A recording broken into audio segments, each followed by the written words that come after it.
సనాతన ధర్మం ప్రేక్షకులకు నమస్కారం. మనల్ని మనం తెలుసుకోవటం కూడా ఆధ్యాత్మికలో చాలా కీలక భూమిక పోషిస్తూ ఉంటుంది. మనం ఎవరం, మనం ఎలా వచ్చాం, అసలు మనుషులకు ఇతర ప్రాణులకు వ్యత్యాసం ఏంటి, ఆత్మకు మనసుకు శరీరానికి అసలు బంధం ఏంటి, ఇలాంటి ప్రాపంచిక విషయాల మీద అందరూ మాట్లాడలేరు. కొంతమంది విద్వాంసులు మాత్రమే, కొంతమంది మహామేధావులు మాత్రమే మాట్లాడగలుగుతారు. అలాంటి డాక్టర్ విద్వాన్ అమరవాది శేషయ్య గారు ఇవాళ మనతో పాటుగా ఉన్నారు. ప్రముఖ ఆధ్యాత్మికవేత్త, ప్రజ్ఞారత్న బిరుదాంకితులు, అనేక అంశాల్లో ఒక లోతైన అవగాహన కలిగి విశ్లేషణ చేయగలిగిన మేధావి, అలాగే తెలుగు భాష పట్ల అపారమైన ఒక పట్టు ఉన్నవారు.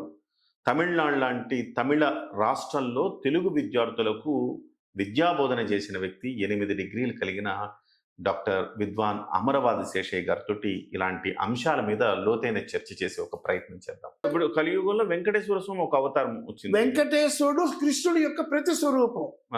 కానీ రాబోయే కలికి అవతారం 5000 సంవత్సరాల తర్వాత గుర్రం పైన వస్తాడు. ఇప్పుడు దానికి మీరు అడిగిన ప్రశ్నకి, ద్వాపర యుగములో కృష్ణుడు తాను తిరిగి గోలోకానికి పోయాడు కాబట్టి, ఇప్పుడు ఉదాహరణకి ఒక హెడ్ మాస్టర్ రిటైర్డ్ అయితే ఒక హై స్కూల్లో ఇంకొక హెడ్ మాస్టర్ వచ్చేంత వరకు ఇన్ఛార్జ్ హెడ్ మాస్టర్ అంటాం కదా, ఆ విధంగా ఇప్పుడు కృష్ణ పరమాత్మే మనకు ప్రతి స్వరూపంగా వెంకటేశ్వర స్వామి. అంటే మనకు కలియుగములో ఇప్పుడు వెంకటేశ్వర స్వామి అవతార పురుషుడు కాదు, ఆయన అంటే మహావిష్ణువు యొక్క స్వరూపమే. అది ఎందుకు వచ్చింది? అవతార పురుషుడు అంటే శ్రీరాముడు, కృష్ణుడు. కానీ ఇక్కడ వైకుంఠం నుంచి ఈ భృగు మహర్షి వెళ్ళి ముగ్గురిని పరీక్షించినప్పుడు, ఈ యజ్ఞ యాగాదులు చేసే సమయంలో ఆ యొక్క యజ్ఞ ఫలితాన్ని పొందడానికి ఎవరు ముఖ్యమని ఈ భృగు మహర్షిని దేవతలు పంపినప్పుడు, ముగ్గురు 3 విధాలుగా తనను అవమానపరిచారని కోపంతో ఎదురొమ్మున తొన్నితే ఆ లక్ష్మీదేవి బాధపడి తాను అలిగి భూలోకానికి వస్తే, కొల్హాపురంలో ఉంటే ఆమెను వెతుక్కోవడానికి భూలోకానికి వచ్చాడు మహావిష్ణువు. అంటే మహావిష్ణువే శ్రీనివాసులుగా మనల్ని రక్షించడానికి, అందులోనూ మన యొక్క ఆంధ్రప్రదేశ్ తిరుపతి ప్రాంతంలో ఉన్నారు. అంటే మనము వారు వచ్చిన కారణమైన భృగు మహర్షి యొక్క శాప కారణమైన వెంకటాద్రి సంస్థానో బ్రహ్మాండే నాస్తికించిన వెంకటేశ సమోదేవో నభూతో, అంటే సాక్షాత్తు మహావిష్ణువు యొక్క స్వరూపమే కలియుగ వైకుంఠ వాసుడు. అయితే కలియుగ అవతారం రాబోయేది. కానీ ఇప్పుడు శ్రీకృష్ణుడి యొక్క నాకు అలాగే దర్శనం ఇచ్చాడు, అభిషేక దర్శనములు. కాబట్టి కృష్ణుడి నాడు మన కృష్ణుడు ఏం చెప్పాడు మనకి? యుగ యుగముల్లో నేను జన్మిస్తా అన్నాడు. అంటే ఇప్పుడు ద్వాపర యుగం అయిపోయిన తర్వాత 5000 సంవత్సరాలు, ఈ 5000 సంవత్సరాల్లో మనకు కలియుగంలో ఎక్కడో అంతంలో వస్తాడు. కాబట్టి ఈ లోపల మన భక్తులను రక్షించడానికి సాక్షాత్తు మహావిష్ణువే తిరుమల వాసుడై, సప్తగిరి వాసుడై మనం రక్షిస్తాడంటే ఆయన సాక్షాత్తు కృష్ణ పరమాత్మే. ఓకే గురుగారు, ఇప్పుడు అవతార పురుషులు అంటే దశావతారాలు. అందులో కృష్ణుడు మానవ అవతారంలో పొందినవాడు ఆ యొక్క రాముడు, పరశురాముడు, శ్రీకృష్ణుడు. ఓకే, అలాగే రాముడు, పరశురాముడు, శ్రీకృష్ణుడు.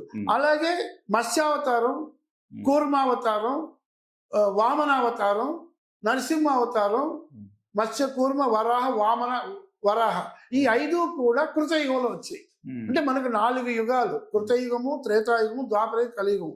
ఈ విధంగా మనం ఆలోచిస్తే ఇప్పుడు శ్రీకృష్ణ పరమాత్ముడే మనకు వెంకటేశ్వర స్వామి.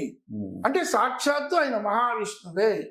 ఆయన ఒక్క క్షణం చూస్తేనే, ఎందుకంటే మనము మహావిష్ణువుని ఎందుకు కొలవాలి అంటే ఆయన స్థితికారకుడు, మనమును రక్షించేవాడు ఆయన. కాబట్టి మనకు ఇష్టమైన దైవం తిరుమల వాసుడు, సప్తగిరి వాసుడుగా ఉన్నాడు. కాబట్టి ఇప్పుడు మన హైందవ సంస్కృతికి అన్నమయ్య 32,000 కీర్తనల్లో మనకు అందించిన విషయం, తరిగొండ వెంకమాంబ వెంకటాచల మాత్రంలో మనకు తుమ్మరకోణంలో తపస్సు చేసిందంటే భక్తులందరినీ కూడా కాపాడటమే భగవంతుని లక్ష్యము.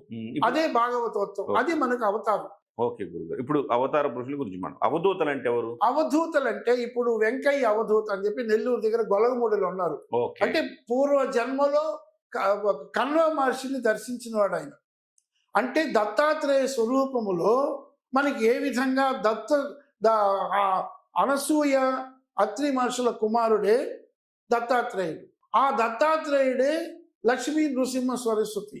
ఆ లక్ష్మీ నృసింహ సరస్వతే శ్రీపాద వల్లభరాయుడు. ఆ శ్రీపాద వల్లభరాయుడే మనకు అక్కలకోట మహారాజు. ఆ అక్కలకోట మహారాజే షిరిడి సాయిబాబా. ఆ షిరిడి సాయిబాబా నేను పుట్టపర్తిలో సత్యసాయిబాబా చెప్తుంటే నేను విన్నా.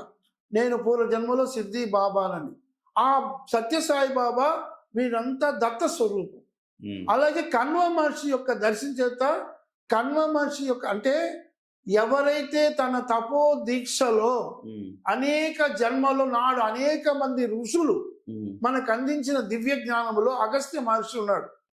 అలాగే విశ్వామిత్ర మహర్షులు అంటే నాటి ఋషులే నేటి దేవతల ప్రతిరూపాలు. సో అవధూతలు మనకు గురువు అనేవాడు ఒక మార్గాన్ని చూపించేవాడు. అందువల్ల వీరందరూ ఇప్పుడు షిరిడి సాయిబాబా కూడా సాక్షాత్తు శివాంశ. ఎందుకంటే ఆ కోణంలో అంటే వీరు మనకి ఇప్పుడు మనం ఒక క్లాస్ లో పాఠం జరగాలి. వివాదం వచ్చిందిగా ఇప్పుడు షిరిడి సాయిబాబా కూడా సాక్షాత్తు హిందువులు ఆయన ఒక మార్గదర్శి. ఆయన ఒక మార్గదర్శి. ఇప్పుడు మనకు అతీతమైన ఇప్పుడు సత్యసాయి బాబా గారు ఉన్నారు సార్. వారు ఒక అతీతమైన శక్తిగా అందులోనూ ప్రేమ ప్రధానం.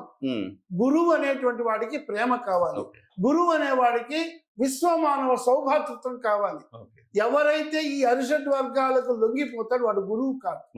ఈ వీర బ్రహ్మేంద్ర స్వామి వారు అవధూత కిందకు వస్తారా, సిద్ధ పురుషుడి కిందకు వస్తారా? వారు గొప్ప సిద్ధ పురుషులు. ఎందుకంటే జ్ఞానాన్ని పంచిన వాళ్ళు. రాబోయేటువంటి ఏంటి తేడా అవధూతలకి సిద్ధ పురుషులకి తేడా ఏంటి అంటే ఇప్పుడు ఒక్కొక్కరు ఒక్కొక్క కేడలు నాడు ఋషులు ఉన్నారు సార్. ఋషులు మహా ఋషులు ఉన్నారు. నవ బ్రహ్మలు ఉన్నారు ఋషులు.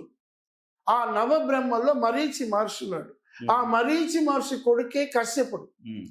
వీరంతా సృష్టికి కారణం. వీరందరూ మహా ఋషులు. అంటే ఒక్కొక్క దానికి ఇప్పుడు ఒక ఎడ్యుకేషన్ చేయాలంటే ఎస్ఎల్సి నుంచి పిహెచ్డి లాగా మనం ఎలా అనుకుంటామో వారి వారి యొక్క తపో శక్తి చేత వారు ఉపాసనా ఫలితం. ఇప్పుడు యాజ్ఞవల్కుడు ఉన్నాడు. యాజ్ఞవల్కుడు తను విద్య నేర్చుకున్న తర్వాత తన గురువు చేత కోపపడి అదంతా ఉమ్మేస్తే తింత్రీ పక్షులు తిన్నాయి. ఇంకా 108 ఉపనిషత్తు. అంటే ఇవన్నీ కూడా మనకు ఒక ఆధ్యాత్మిక మార్గాన్ని చూపించేటువంటి మార్గదర్శకులు. సిద్ధ పురుషులకు సంబంధించి సిద్ధ పురుషులు ఇప్పుడు మన రమణ మహర్షి సిద్ధ పురుషులు. రమణ మహర్షి ఎందుకంటే వారు సాక్షాత్తు ఒక భగవంతుని యొక్క అంశలో పుట్టినవారు. సుబ్రహ్మణ్య స్వామి అంశలో పుట్టినవాడు రమణ మహర్షి. అంటే వీళ్ళంతా దే ఆర్ రిప్రజెంటివ్. భగవంతుని యొక్క ప్రతి స్వరూపాలే గురువులు సార్. పీఠాధిపతులు అంటే ఇప్పుడు మన ఆది శంకరాచార్యులు పీఠాలు నెలకొల్పాడు కదా. పీఠాధిపతులు సరస్వతి పీఠం అని అది అంటే అది వేరే. ఇప్పుడు మన ఇప్పుడున్నటువంటి వాళ్ళు తపస్సు చర్యల్లో ప్రతి దానికి ఒక ఉపాసన. ఉపాసన అంటే భగవంతునికి దగ్గరగా ఉండడం. శక్తిని ఉపాసించే వాళ్ళు శాక్తేయులు. మహావిష్ణువుని ఉపాసించే వాళ్ళు విష్ణు భక్తులు. అలాగే శివుణ్ణి ఆరాధించే వాళ్ళు శైవులు. ఇట్లా శైవాగమ పండితులని ఉన్నారు. వైష్ణవ ఆగమ పండితులు ఉన్నారు. ఆ వైష్ణవ ఆగమమే మన వెంకటేశ్వర స్వామికి వైఖానస ఆగమం అంటే. వికనస అనేటువంటి ముని చేత విశ్వక్సేనుడు ముందుగా చేయాల. అదే మనం ఇక్కడ గణపతికి చేస్తాం శైవులు, అక్కడ విశ్వక్సేనుడు. ఇట్లా అనేకమైన పురాణ కథలన్నీ కూడా మనమల్ని ఒక చక్కటి మార్గములో తీర్చిదిద్దడానికే ఒక మార్గ నిర్దేశకులైన వాళ్ళు. అంటే వీరందరూ కూడా అంతేందుకు సార్ మనమే దైవ మనలో ఉండే ఆత్మలో ఏమీ లేదు. మిమ్మల్ని మీరు భగవంతుని ఆరాధించుకుంటే మీ ఆత్మలోనే పరమాత్మ ఉన్నాడు. గురుగారు పీఠాధిపతులు అంటే ఒక 2-3 ఎగ్జాంపుల్స్ చెప్పుకోవాలంటే ఎవరిని చెప్పచ్చు మనం? మన ఆది శంకరాచార్యులు. అలాగే ఇప్పుడున్నటువంటి విజయేంద్ర సరస్వతి ఉన్నారు. వారు కంచి మఠానికి 70వ పీఠాధిపతి. అలాగే శృంగేరి స్వామి ఉన్నారు. ఇప్పుడు ఈ 4 ప్రదేశాలకి 4 పీఠాలు ఉన్నాయి. దీనికి వంశ పారంపర్యం ఇప్పుడు భారతీ తీర్థ స్వామి మన తెలుగు అతున్నాడు. అతని తర్వాత విధుశేఖరుడు అంటే గురువులు అనేటువంటి వాళ్ళకు శక్తి పూజ ఉంటుంది. ఓకే ఇప్పుడు కంచి స్వాములు శక్తి పూజ, దీనికి మఠాధిపతులకి పీఠాధిపతులకు ఎంతో మంది దాన ధర్మాలు చేస్తారు. అంటే ఇవన్నీ కూడా మన హైందవ సంస్కృతికి ఒక ముత్యాల హారంలోని ముత్యాల వలె. మఠాధిపతులు అంటే ఒక 2-3 పేర్లు చెప్పండి. అంటే మఠానికంటే ఇప్పుడు వాళ్ళు పెట్టుకున్నటువంటి పేర్లు. సో ఇది ఈ అంటే ఇది పీఠాధిపతుల కంటే కొంచెం చిన్న, అంటే పొజిషన్ ఆ అన్నారా? సెక్షన్ లోనే వస్తారు. అంటే ఏదైనా సరే భగవంతుడు కాశీ నాయన అని ఒక ఆయన నందికొట్కూరు దగ్గర అనేక మంది దైవదత్త. ఇప్పుడు గొలగమూడు ఉంది, గొలగమూడు నెల్లూరు దగ్గర శనివారం పూజ. అక్కడ అంటే పూర్వజన్మ జ్ఞాన ఫలితంగా ఎవరైతే తపోదీక్షలో పూర్వజన్మలో చేసుకున్న పుణ్య ప్రకారం ఎవరైతే ఈ ఆత్మ వైపు మనసును మరలించి ఉన్నారు. అప్పుడు అంతేందుకు మా రామచంద్ర మిషన్ ఉంది, నేను సహజ మార్గ రాజయోగంలో ఉన్నా. ధ్యాన ప్రక్రియలో లాలాజీ మహారాజు గారు ఒక సంసారంలో భార్యాభర్తలు కుటుంబ క్షేమాన్ని చూసుకుంటూ నీ సంసార పక్షంలో నీ బాధ్యతలు నిర్వర్తించు, ఒక పక్షికి 2 రెక్కల్లాగా ఈ సంసార పక్షము నీ ఆధ్యాత్మికాన్ని తెలుసుకున్నట్టు నీ ఆత్మలోనే పరమాత్మను తెలుసుకునే విధంగా సహజ మార్గ రాజయోగంగా 1945లో మార్చి 31 బాబూజీ మహారాజ్ గారు నెలకొల్పారు. ఇది ఎక్కడ మతం అంతమైతే అక్కడ ఆధ్యాత్మికం, ఇది జ్ఞాన మార్గం. ఇది వచ్చి మఠాధిపతులు పీఠాధిపతులు కాదు, కేవలం ఓన్లీ ఫర్ మెడిటేషన్. మనకి అష్టాంగ యోగ మార్గాల్లో ధ్యాన ధారణ సమాధి. అంటే ఇవన్నీ కూడా మనకు భక్తి ఉన్న భక్తి మార్గము, జ్ఞాన మార్గము. ఇప్పుడు పత్రిజీ యోగ ఉన్నారు, అలాగే ఓం శాంతిని బ్రహ్మకుమారి వాళ్ళు ఉన్నారు. అంటే వీళ్ళంతా ఒక విధమైనటువంటి ధ్యాన ప్రక్రియలో జ్ఞాన మార్గంలో ఉంటారు. మహర్షి యోగ ఉంటాడు. అంటే ఇవన్నీ కూడా మనల్ని మనసుకి కట్టుబాటు చేయడానికి ఒక మార్గనిర్దేశం. ఇప్పుడు ఒక రైలు మనం ఢిల్లీ నుంచి మద్రాసు రావాలంటాం, అంటే ఒక మార్గంలో వెళతాం. అంటే ప్రతి దానికి ఒక సిస్టమ్ ఉంటుంది. ఇప్పుడు నేను రామచంద్ర మిషన్ లో ఉన్నాను 38 ఏళ్ళ కంటే, దీనికి పొద్దున పూట మెడిటేషన్ చేయాలి, దానికి ఒక ప్రేయర్ ఉన్నది. ఓ master, thou art the real goal of human life, we are but slaves of wishes, putting back to our advancement, thou art the only God and power to bring us up. ఒక prayer application. Morning meditation, night meditation, 9 o'clock universal. 6:30కి మన మానసికమైన ఆలోచనలు అన్నింటినీ కూడా పొద్దున్న నుంచి ఉంటాయి కాబట్టి దాన్ని క్లీనింగ్ మెథడ్ అంటే ఒక బట్టను ఉంచితే ఒక బట్టను క్లీన్ చేసుకోవడం. ఈ విధంగా కొన్ని సిస్టమ్, అంటే ప్రతి దానికి ఒక సిస్టమ్, ఒక నియమం ఉంటుంది. అంటే ఏవైనా ఇవన్నీ ఆధ్యాత్మిక మార్గాలు. ఏదైనా మనం భక్తి కానీ ధ్యానం కానీ ఏది ఉన్నా సరే మన ఆత్మ ఉద్ధరణ కోసమే చూడాలి, ఆత్మోద్ధరణ కావాలి. అదే భగవద్గీతలో కృష్ణ పరమాత్మ చెప్పింది. అదే ధర్మం.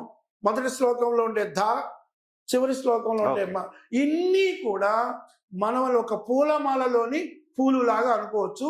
స్వస్తి. గురుగారు నమస్తే.